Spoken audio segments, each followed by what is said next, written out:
day everyone, nice to have you here. Today I'll show you a game from the advanced server with the recent Argus buff on his ultimate. If you are not updated on the latest advanced server news, Argus ultimate's cooldown just got lowered by 10 seconds for each level.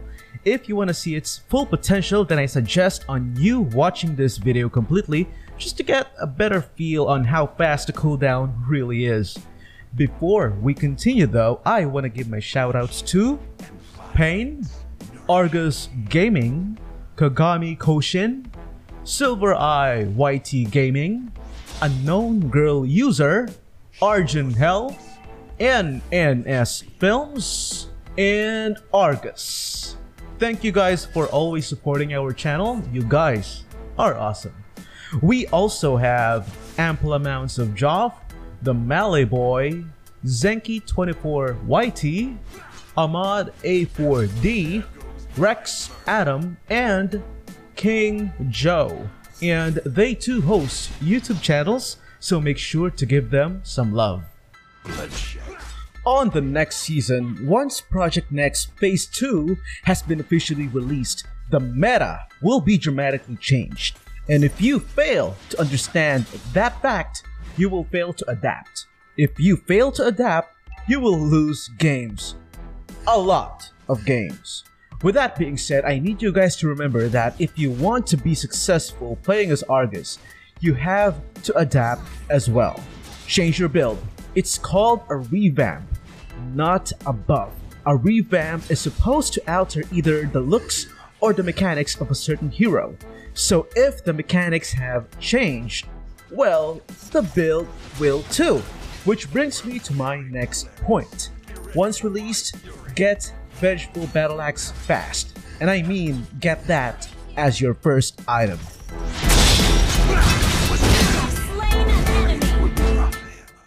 Before I forget, let's discuss the emblems. The emblems are pretty much relative on what your playstyle is, but if you're gonna ask me what my personal favorite is, that would be Killing Spree, with the bonus stats focused on cooldown reduction and damage penetration. What I love with this talent is it allows you to sustain kills and keep on attacking enemy heroes. In some situations, it can also help you escape. Plus the fact that Strigwear was one of my main heroes when I used to play Dota. Very strong Strigwear vibes with that emblem. You can also play using High and Dry. High and Dry will give you early game advantage during the laning phase. This can also benefit you on the late game, but remember that the condition of High and Dry to take effect is your target should be alone, which is the reason why I am not too fond of it, since mid to late game heroes are almost always fighting together, which means its benefit is most felt on the early game. You can also play the Marksman emblem, though I am not a huge fan of this emblem. Why is that? Well, that's because I want Argus to have maximum cooldown reduction in order to spam his ultimate. And with this emblem, I won't be able to achieve that.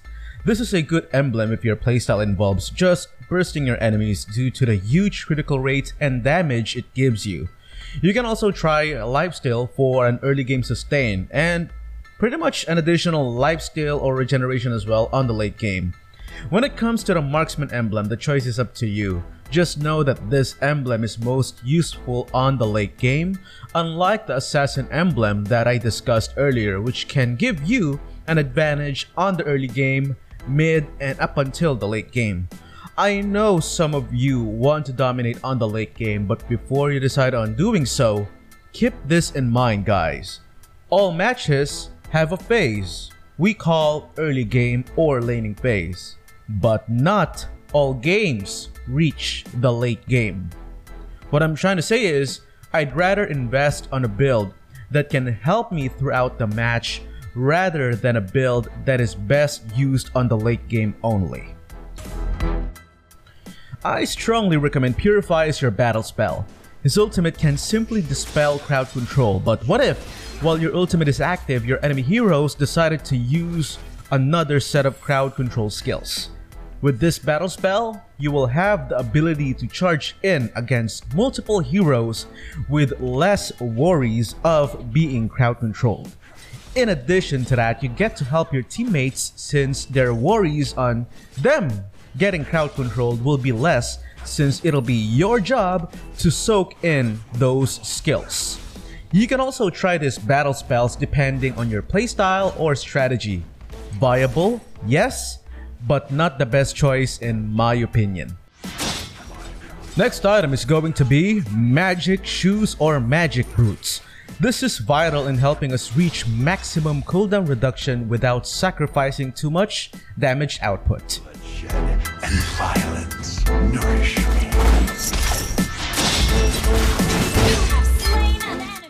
Our third item is going to be Berserker's Fury.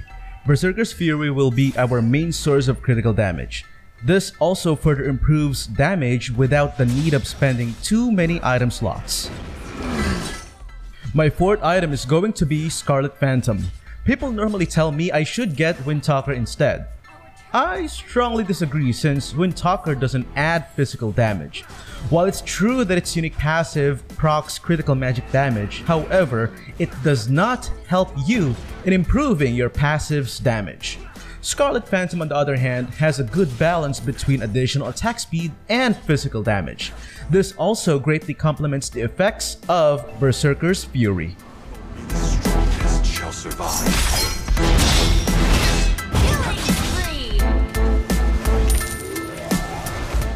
Alpha is normally a good counter against Argus. However, he just used his ultimate on Claude, and even if he didn't, both Purify and my ultimate are available.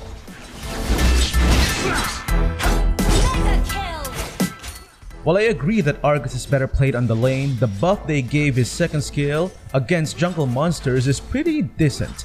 Keep in mind guys that one of the jobs of the solo laner is to make farming for the opposing enemy or opposing team challenging.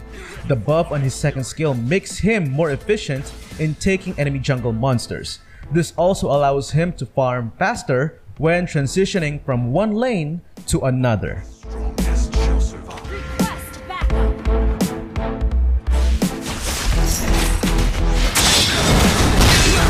Immortality or death.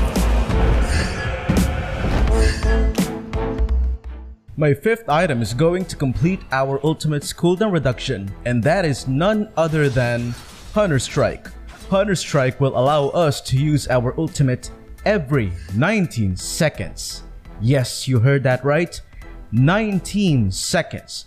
Assuming that your emblem has 10% cooldown reduction, this item will help you reach the maximum CDR, which is 40%. In addition to that, this works well with Vengeful Battle Axe since it also provides movement speed for every stack this item has, plus the fact that it also improves your damage penetration. Finally, our sixth item for Argus. That's none other than Blade of Despair. The damage this generates with the help of the other items such as Vengeful Battle Axe is unreal. High physical damage, critical burst, damage penetration, and a decent attack speed is a very deadly combination. In addition to that, this item also provides movement speed. Plus, the unique passive is enough to rip apart hopeless enemies. If the game extends further, you can also replace your boots with the following items. Also, while I think this is the most ideal build for Argus, never forget to counter build when deemed necessary. You can swap in Scarlet Phantom if the situation requires it. Immortality or death.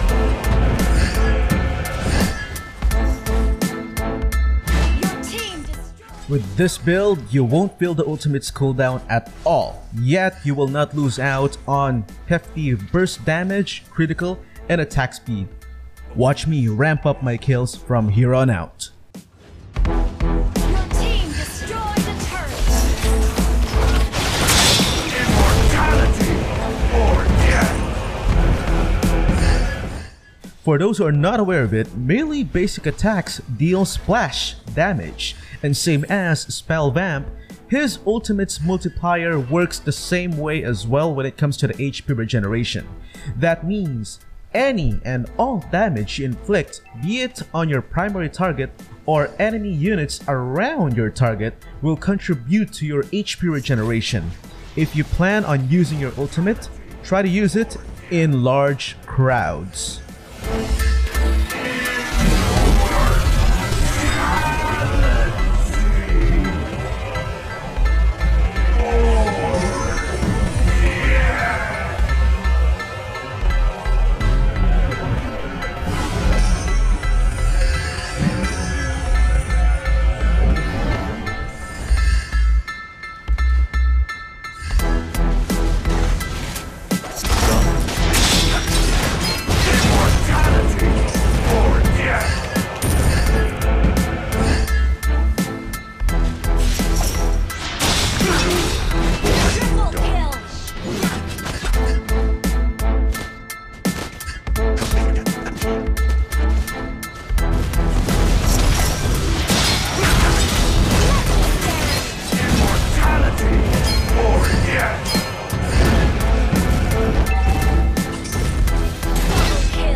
Some may fear death.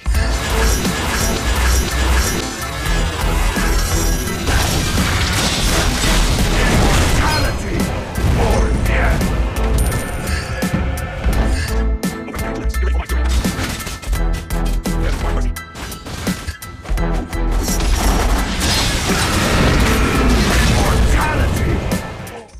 That concludes our advanced server game guide for Argus itemization and emblem configuration.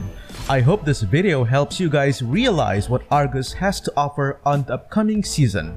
If you like more content like this, be sure to give us a thumbs up, share, and subscribe. Stay safe, everyone. Peace.